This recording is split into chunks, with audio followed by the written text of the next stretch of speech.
I guess you can look at success in a number of different ways, right? You can look at it from a monetary perspective. You can look at it from a personal growth perspective. You can look at it from an intellectual perspective, and I think from a character perspective. Our business, when it was flourishing, we had about $5 million in retained earnings. So we were doing well. Everything was going swimmingly. It was an office furniture business. I was sitting on this asset, a business that just continued to grow and grow and grow, and I couldn't duplicate those returns anywhere else. I was married, I had 3 kids, so I was thinking, this is awesome. Running a business isn't that hard. Famous last words. We're down 1.7%. Now down 21%. Since the crash of 1987. In 1929. Let's go 6.5%. 676 points down. The speed with which we are watching this market deteriorate. In 2008, our business really took a hit. We ended up putting all of our money into it. My partner and I were really optimistic we could keep it going and things would turn around. And I remember having lunch, I guess it was February 2010, and she looked at me and said, "Are you having fun anymore?" And I went, "No, I haven't for a while." And I said, "Are you?" And she goes, "No."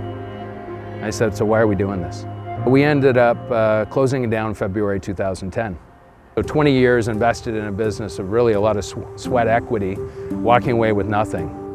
So I started with a company doing employee benefits, and then going through the whole licensing process, and I realized all the financial information I had back then wasn't great, and I learned a lot about what I should have done and what we didn't do. I thought, wow, I can actually use this experience from my last business and actually dovetail it into my new business, thinking that there's a lot of business owners who were making the exact same mistakes that I was making, and how do I coach business owners to not make the same mistakes that I did? I started a business called the Finish Line Group.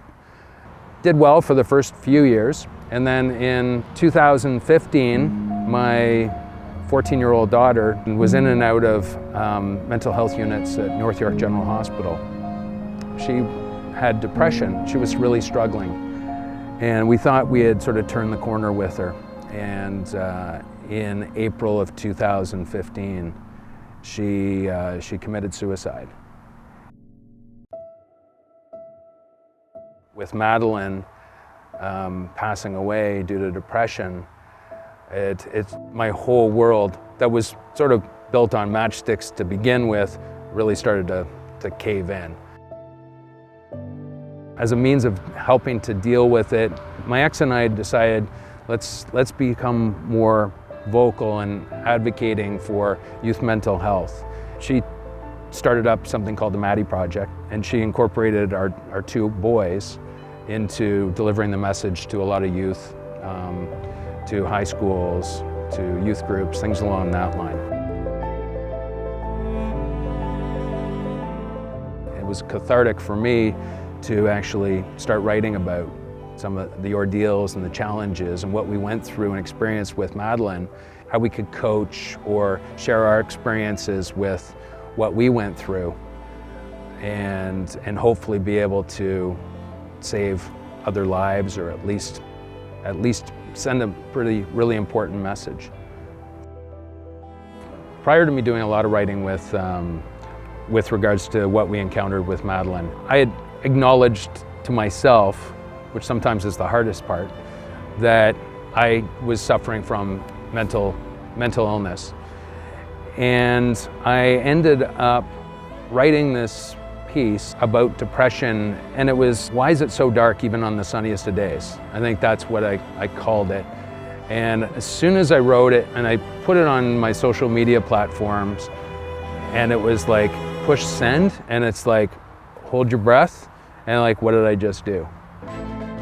There was a large public outreach, but there was also a lot of sort of personal, direct messages that I got from people saying, hey, thank you very much for writing about this. not enough of us talk about it. We're all conscious of what people think of us, and we don't want people to think negatively. And I guess there's that fear. But from the communication and the response that I got from a lot of people, it honestly was overwhelming. But it also brought to my attention how many other people are suffering.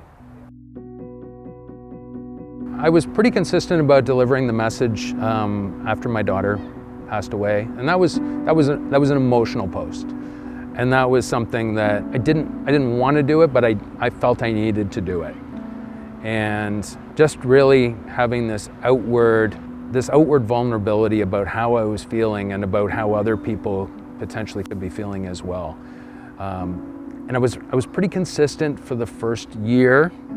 I posted every month. And then over time, it became less and less.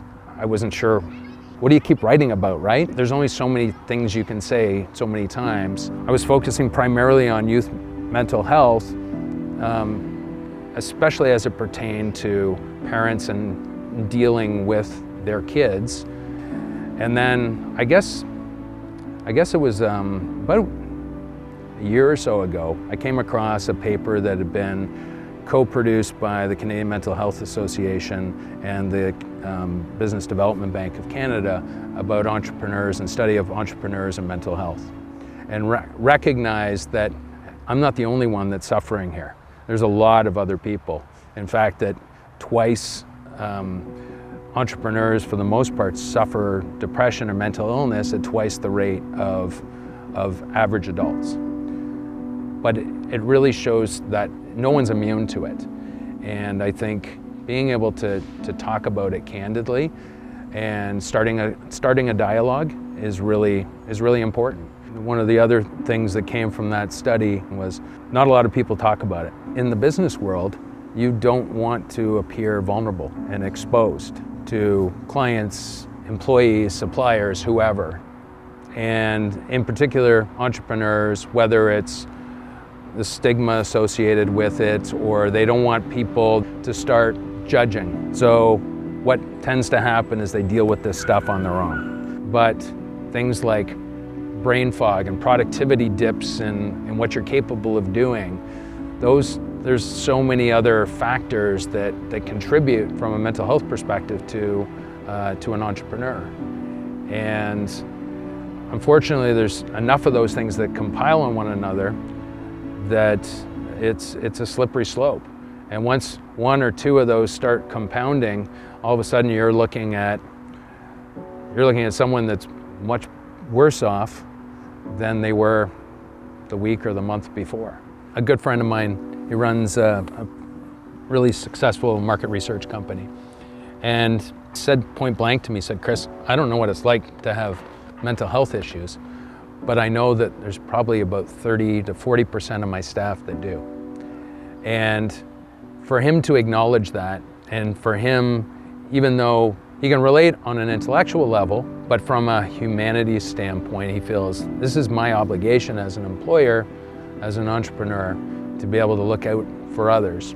I think there's still a huge relevance to the Finish Line Group from a financial perspective, but also from a mental health perspective.